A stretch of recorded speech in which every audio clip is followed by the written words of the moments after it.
L'auto-hypnose, c'est facile, jusqu'au moment où vous essayez vraiment. Sur le papier, ça a l'air très simple, mais dans les faits, c'est souvent flou. Comment on pratique l'auto-hypnose? C'est ce que nous allons voir ensemble en quelques minutes. Je vous propose mon approche et bonne nouvelle. Cette vidéo est la première d'une mini-série conçue pour vous guider pas à pas dans une pratique, à la fois simple, concrète, mais surtout efficace. Bienvenue dans Focus Hypnose.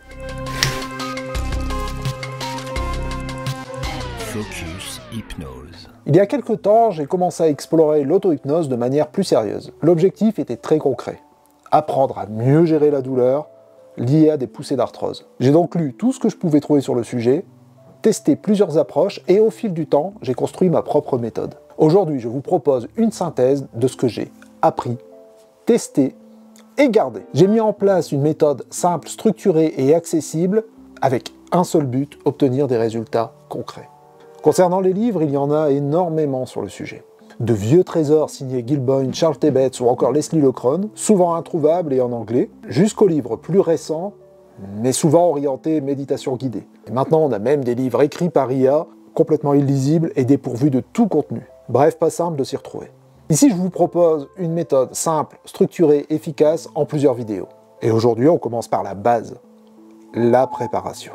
L'erreur classique, c'est de vouloir aller trop vite. On teste une technique, on attend un effet immédiat et on se décourage. Du coup, on doute, on se dit que ça marche pas et qu'on n'y arrive pas. Et même qu'on n'est pas fait pour l'auto-hypnose.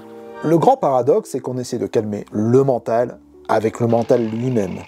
On tente d'abord de faire taire notre conscient et ensuite on se fait une suggestion. Évidemment, le conscient revient à la charge. Pas étonnant que ça bug. L'approche de l'auto-hypnose que je vous propose se construit étape par étape, car c'est comme ça que moi, j'ai pu y accéder.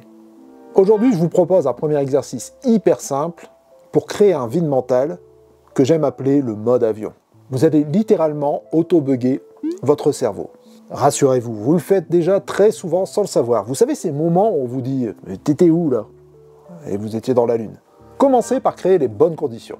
Trouvez un endroit calme où vous êtes sûr de ne pas être dérangé. Allez-y tranquille, pas besoin de 20 minutes, 2 à 5 minutes, 2 fois par jour, par exemple le matin et le soir.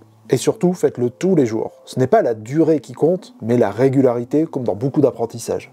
Première étape, la fixation visuelle ou focalisation externe. Fixez un point neutre. On parle souvent de la flamme d'une bougie ou de choses comme ça. Vous pouvez faire beaucoup plus simple. Moi, je fixe la petite lumière de mon imprimante. Plus votre point de fixation sera banal et plus ce sera facile de le refaire en toutes circonstances. Deuxième étape, la respiration ou la focalisation interne. Pendant que vous fixez ce point, fixez votre attention sur votre respiration. Sans la contrôler, observez-la juste telle qu'elle est. Ça demande un peu de pratique car ce n'est pas si facile que ça. Troisième étape, la langue détendue ou deuxième focalisation interne. Ouvrez légèrement la bouche et détendez votre langue. Oui, c'est bizarre, oui, ça donne l'air un peu idiot, mais personne ne vous regarde normalement. Et maintenant, gardez les 3 points de focalisation en même temps. Le regard, la respiration et la langue.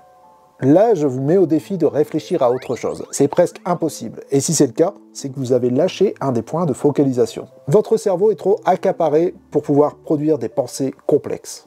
Entraînez-vous à faire ça 1 à 2 fois par jour pendant 2 à 5 minutes. La régularité, c'est la clé. Vous entraînez votre cerveau à rentrer en hypnose ou en mode avion et vous le préparez à recevoir des suggestions hypnotiques. Vous êtes en train de construire le terrain pour ensuite aller plus loin en auto-hypnose. Dans la prochaine vidéo, je vous montre comment utiliser cet état pour créer vos premiers effets idéomoteurs et privatifs. Je suis Jérémy Collier, praticien en hypnose, auteur et formateur.